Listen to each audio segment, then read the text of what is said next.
Hello students, welcome again. So today, as earlier in last lecture I was told, there will be a one important topic going to be start, that is called semiconduction in solid. So first we are actually going to discuss about conduction in solid, then we'll discuss the semiconduction and what is the role of the electrons doping in the solid crystals. So before starting, let's discuss some concept about the semiconduction or conduction in a solid. I think from the class 6 level we are listening here. The free electrons, the mobile electron responsible for the conduction in a metals. Metals are good conductor because they are having of some free electrons. But actually we are not knowing how this free electron responsible for the conduction. Even if I am asking any of you how the free electron responsible for conduction, I don't know how many of you are going to be give the answer. How this free electron mobilized in a solid, how this free electron responsible for the conduction of potential from higher to lower, and how the flow of current is going through B. But with the help of this band theory, everything is going to be clear now. This is the one of the important topic in physics, semiconduction, which is also given in chemistry in this chapter. So some basic concept we are going to be learn that will also help in a physics, semiconduction, one of the unit is there in a second book. So try to learn here only, so that will be very useful for physics also. But before conduction, there are some word now like mobile electron, free electron, partially filled, completely filled. What is the meaning of band? What is called energy gap, forbidden zone, molecular orbital? So all these terms first should be clear before starting the lecture, before starting the chapter topic. Class, it's very clear. The electron which is not binded, which is not bound with the other atom, is going to be called free. There are two different concepts of free electrons. The one is the electron which is involved in the bonding, which is already involved in the bonding, is not called free. That is called bonded electron either. And the other concept is if the electron is paired, if the electron is paired in its orbital, so it will not be easy to delocalized, mobilized that electron in the given orbital. So that is also called a partially bonded. That is also called partially bonded. So bonded concept means the electron should be paired with some other orbital. If the one orbital overlapped with other orbital, so that should be called a bonded and not called free electron.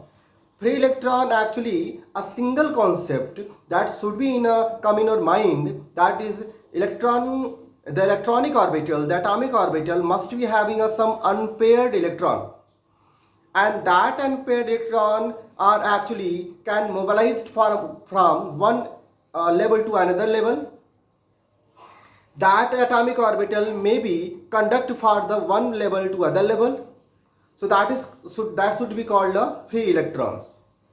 So free electron, which is actually basic requirement, basic need of conduction, is all about true about in the metals, because metals are generally, the structure of metallic lattice is somehow managed there some free electrons.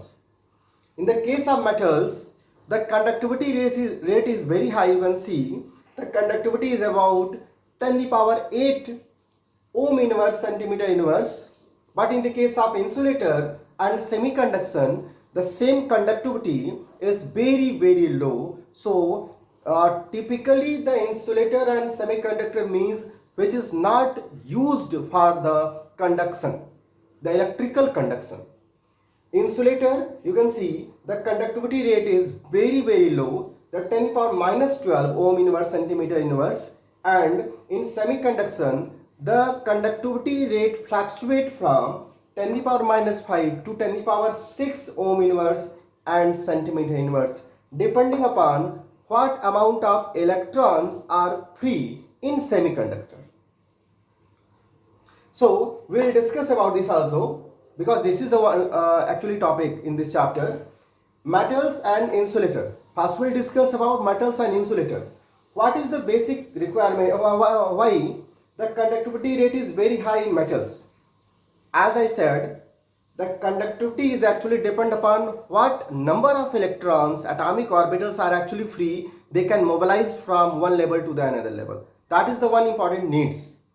And to explain this, I'm going to explain the band theory. That is the one of the important topic. Now, band theory.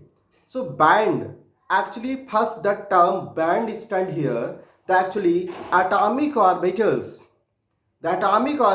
which are having a occupied electrons, partially filled electrons, completely filled electrons, are empty.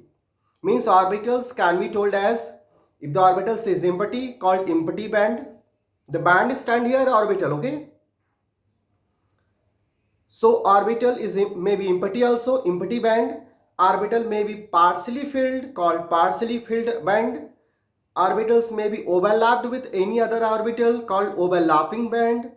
Orbitals are completely filled, called completely filled orbital band. So these different terms we are going to use. But first, enlighten the molecular orbital theory, class 11th chemical bonding chapter. Chemical bonding chapter. I am just showing the one diagram of molecular orbital.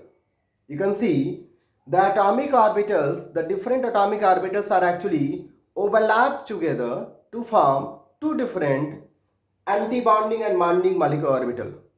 Molecular orbitals are generally two different types, depending upon the energy difference. Depending upon the energy. So whenever the atomic orbitals overlap together, they always form one lower energy orbital called molecular orbital, bonding molecular orbital, and one higher energy orbital called anti-bonding molecular orbital. Always there is a molecular orbital formed. So actually the electron always delocalizes from the lower energy level to higher energy level during a bonding, during a delocalization of electrons, and the space between them is actually called energy band. The space between them is actually called energy band. Energy band. You can see this diagram. I am showing two different energy band. For example, if you are taking example of lithium, in lithium the electronic configuration is 1s2 and 2s1. So 1s2, the completely filled down 1s2 and 1 lithium 1s2, the two lithium is there, 1s2, they will form anti-bonding and bonding s orbital. So that space is called energy band of 1s2. Energy band of 1s2. Then the 2s orbital, the 2s1 orbital, they will also form energy band of 2s orbital. And is gap between them, the 1s2 and 2s1, there is a one small gap between the orbitals where the electrons are not present. Where the electrons are not present, they are called forbidden zone. So forbidden zone is actually indicating the space between two different energy band where electrons are not possibly to present.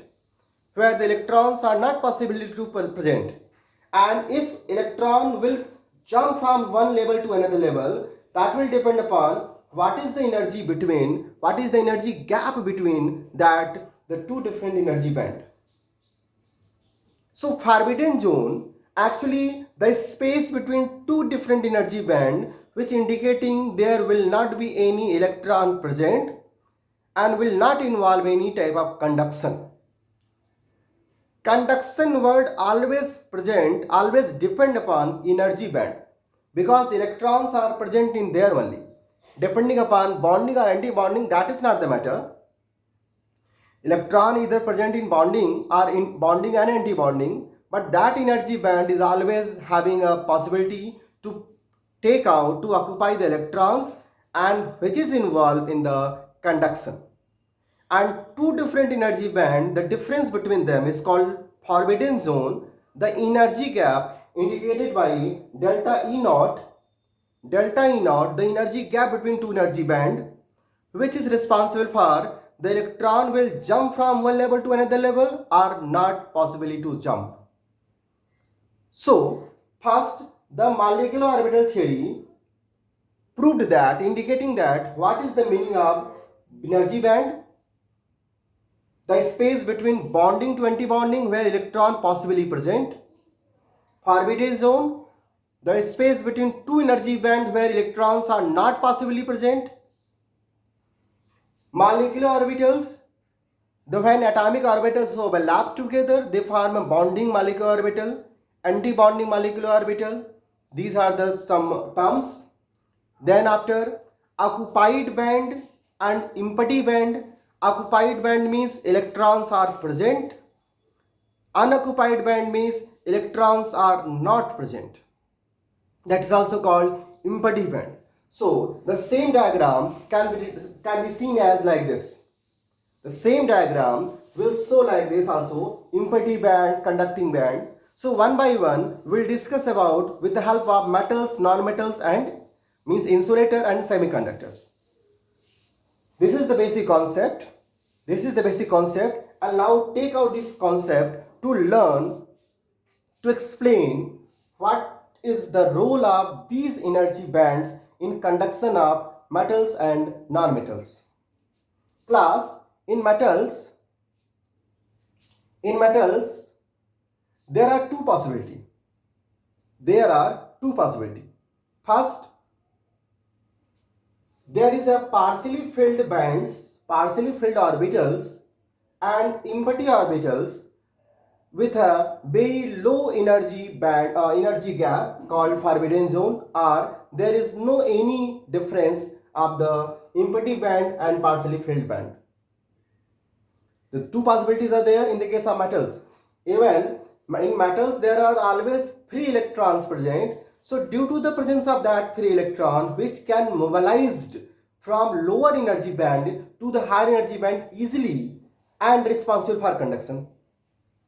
So there is two possibility. One possibility is there is partially filled band. The other possibility is there is overlapping filled band. And I am taking example also like magnesium and sodium. Very easy example. Suppose for in sodium. In sodium, in the last there is 1s2, 2s2, 2p6 and last is 3s1. So 3s1 means the s orbital of the third cell s orbital is partially filled. So that's why there is one band is unoccupied and one band is filled. So this is called partially filled in the case of sodium. The same example for copper also, where 4s1 is also partially filled. So this partially filled band where the electrons is present easily jump the electron from this level to this level and responsible for conduction, because there is a empty band in the same cell 4s1, one electron is only occupied and there is a space for the other electron, so the electron can easily mobilized from the partially filled band to the conduction band. And there is also empty band of 4p orbitals. So electron can easily mobilized from 4s1 to 4s2, from 4s1 to 4p, so can or 3s1 to 3s2. So this is the possibility why electron can easily mobilized and responsible for conduction. In the case of overlapping band means one atomic orbitals overlapped with other atomic orbitals. For example, in the case of magnesium, s orbital overlapped with p orbitals, and in the case of nickel, s orbital overlapped with d orbitals. There is very small energy gap So the two different orbitals overlap together, so electron can easily mobilize from one atomic orbital to the conducting orbital.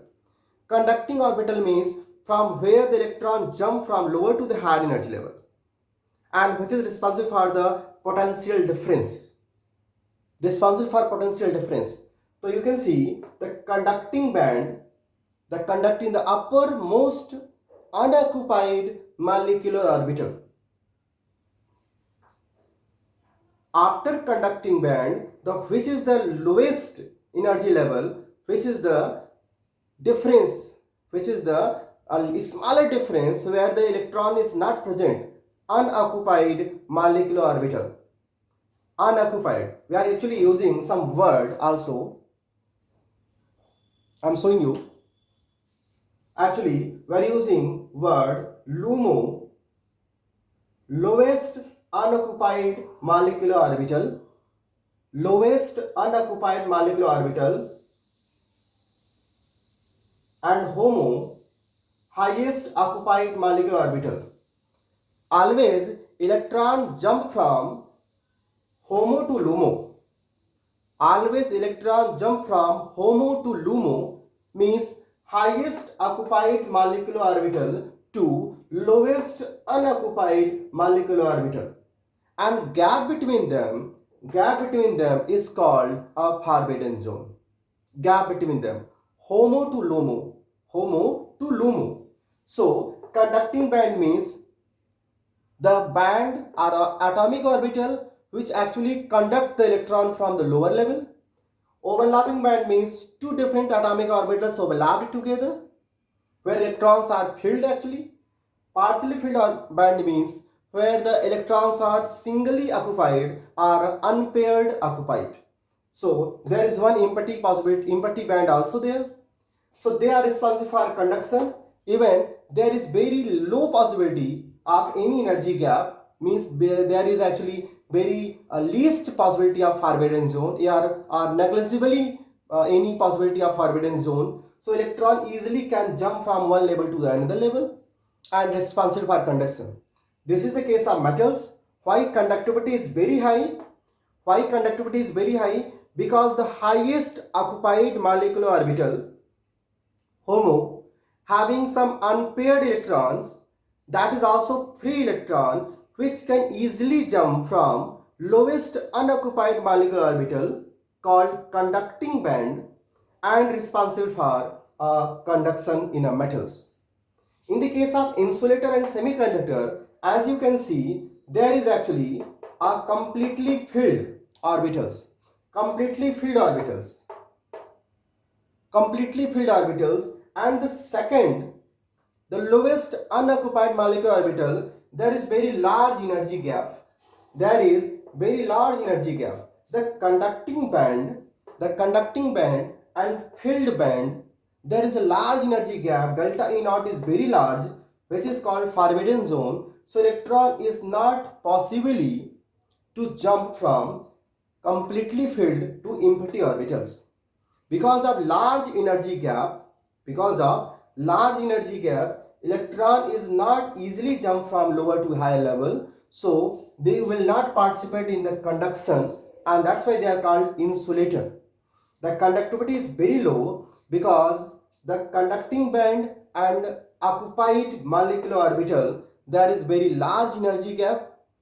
So electron will not possibly jump from lower level to higher level and responsible for a low conductivity rate called insulator. But what about semiconductor? In semiconductor, the first thing is the forbidden zone is small. Forbidden zone is small, smaller than that metal. Smaller than that in the case of non-metals. So forbidden zone is small, and there is some free electrons present in the conducting band and filled band.